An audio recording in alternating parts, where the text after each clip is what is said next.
खरंच आजही जिवंत आहे का महाभारतातला अश्वत्थामा? अशी आहे पौराणिक कथा। धर्मग्रंथांनुसार आजही हे 8 चिरंजीवी जिवंत आहेत असे सांगितले जाते।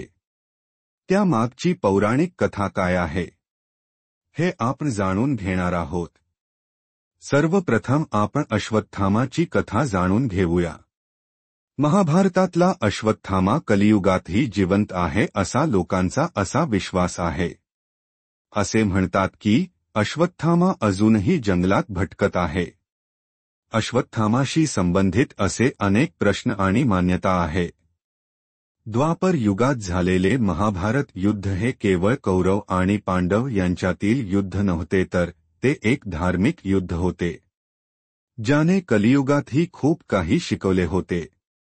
या युद्धात अनेक मोठे योद्धे आणि वीर सहभागी झाले होते, पण महाभारतातील काही पात्रे अशी आहेत ज्यांचे नाव आजही कोणत्या ना कोणत्या कारणाने लोकांच्या ओठावर येते।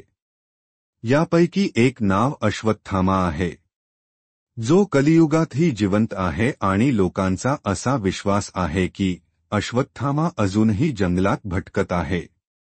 अश्वत्थामाशी संबंधित असे अनेक प्रश्न आणि मान्यता आहेत ज्यांची उत्तरे आजपर्यंत सापडलेली नाहीत। शेवटी महाभारताच्या युद्धात असे काय घडले ज्यामुळे अश्वत्थामा आजही जिवंत आहे? अश्वत्थामा आजही का जिवंत आहे?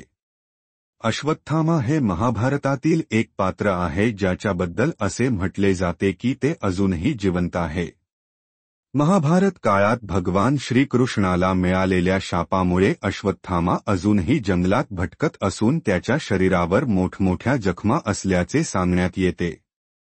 अश्वत्थामाशी संबंधित ही रहस्यमय कथा तुम्हाला आश्चर्यचकित करेल, कारण महाभारताच्या युद्धात अश्वत्थामाने अशी चूक केली होती ज्याची शिक्षा तो आजही भोगत आहे। पौराणिक कथेनुसार अश्वत्थामा हा गुरु द्रोणाचार्यांचा पुत्र असून गुरु द्रोणाचार्य महाभारताच्या युद्धात कौरवांच्या वतीने लढत होते।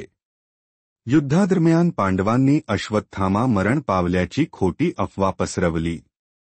हे ऐकून गुरु द्रोणाचार्य दुःखाने भरले आणि संधी मिळताच पांडवांनी त्यांचा वध केला।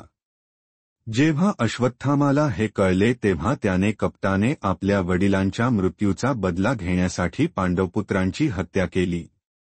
त्यानंतर भगवान श्रीकृष्णाने अश्वत्थामाला शाप दिला की तू 3000 वर्षे निर्जन ठिकाणी भटकत राहशील आणि तुझ्या शरीरावर अशा जखमा असतील ज्या कधीही भरून येणार नाहीत। या शापामुळे कलियुगातही अश्वत्थामा भटकत असतो आणि त्याच्या शरीरातून रक्ताचा वास येत असतो असे म्हणतात। त्याला कोणी पाहिले नसले तरी अश्वत्थामा अजूनही जंगलात भटकत असल्याचा दावा अनेकांनी केला आहे। ही पहिली आपण अश्वत्थामा बद्दलची पौराणिक कथा। पुढच्या व्हिडिओमध्ये आपण चिरंजीवी 2 परशुरामाची कथा बघणार आहोत।